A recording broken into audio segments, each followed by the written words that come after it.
Frère Eugène Brou de Côte d'Ivoire. Révélation du Seigneur Jésus-Christ à toute l'Église.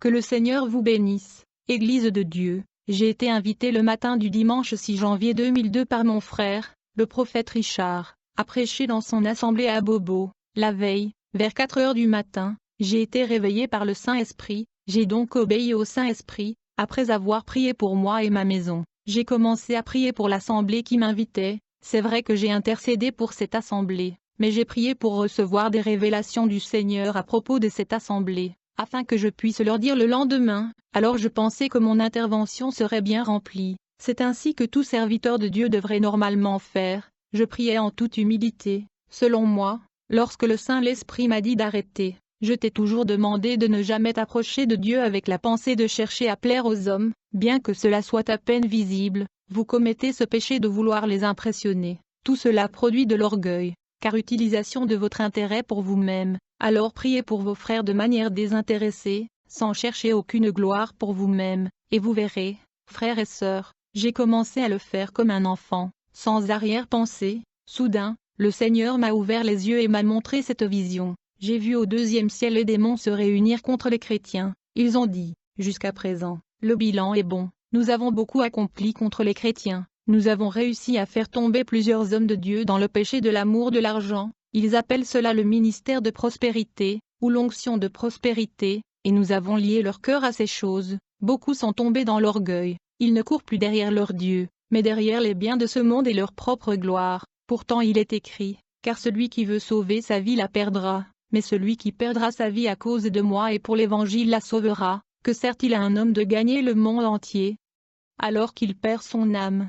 Ou que peut donner un homme en échange de son âme? Le démon ont dit, nous avons fait en sorte que ces pasteurs cherchaient beaucoup la gloire des hommes, manifestant l'onction d'une manière si charnelle. Ils agissent pour que les fidèles crient, tombent et entrent en transe. Ils appellent cela recevoir l'onction. Ce sont des démonstrations qui ne livrent personne. Les esprits possèdent ces gens pour jouer le jeu de spectacle et ces manifestations. Puisque ces pasteurs cherchent à être applaudis par les hommes, il se passe beaucoup de choses qui ne concernent pas Dieu dans ces services. Cela les conduit eux et leurs assemblées dans le péché et malédiction. Beaucoup sont tombés dans des péchés sexuels et ils continuent par orgueil. Ils acceptent les raisonnements que nous leur donnons et ont des relations sexuelles en secret. D'autres vivent encore dans l'adultère, la masturbation etc.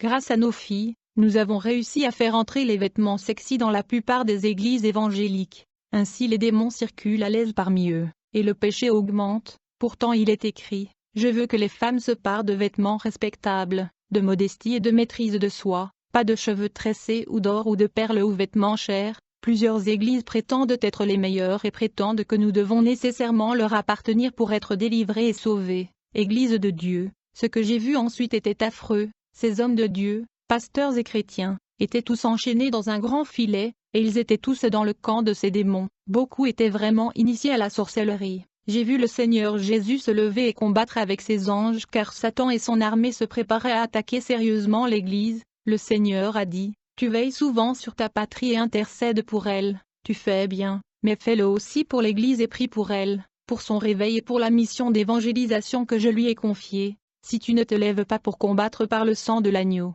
l'Église ressentira une grande honte dans les temps à venir. Satan prépare un temps de difficulté pour l'Église. Unissez-vous pour une véritable intercession, pour libérer vos frères qui ont déjà été capturés par les démons, et entrer dans l'œuvre de l'évangélisation des âmes. En chemin, prêchez ce message. Le royaume des cieux est proche. Guérissez les malades, ressuscitez les morts, purifiez les lépreux, chassez les démons. Je vous le dis en vérité, tout ce que vous lirez sur la terre sera lié au ciel, et tout ce que vous délirez sur la terre sera délié au ciel. J'ai vu les occultistes, les rosicruciens et les fausses églises vendues à Satan. Ces groupes étaient totalement d'accord avec ces démons pour attaquer les vrais enfants de Dieu. Église de Dieu, le Seigneur m'a alors parlé des chrétiens que les démons ont liés. Ils viennent à l'église quand ils veulent, ils viennent en temps de prière pour être comme tout le monde, ou à cause de certaines personnes qu'ils ne veulent pas décevoir. Ils le font aussi à cause des sorciers dont ils ont peur, ou parce qu'ils pensent à leur avenir. Le réveil ne leur dit rien, l'œuvre de Dieu ne leur dit rien, le Saint-Esprit ne leur dit rien. Église de Dieu, le Seigneur m'a alors parlé de certaines grandes églises qui sont actuellement dirigées à plus de 80% par les démons, parce que tout est routinier. Ce sont les hommes qui décident de tout et qui programment tout à la place du Saint-Esprit. le péché est largement toléré, tant d'églises sont mortes, et d'autres meurent spirituellement sans préavis, beaucoup d'entre elles sont devenues riches, malgré tous ces péchés, mais le Seigneur a déclaré qu'ils périront avec toute leur richesse s'ils ne se repentent pas et ne se convertissent pas. Merci, frères et sœurs bien-aimés, que le Seigneur vous bénisse. Vous pouvez lire les chapitres 1, 2 et 3 de l'Apocalypse pour le discernement de ce message. Que celui qui a des oreilles écoute ce que l'Esprit dit aux églises. Amen.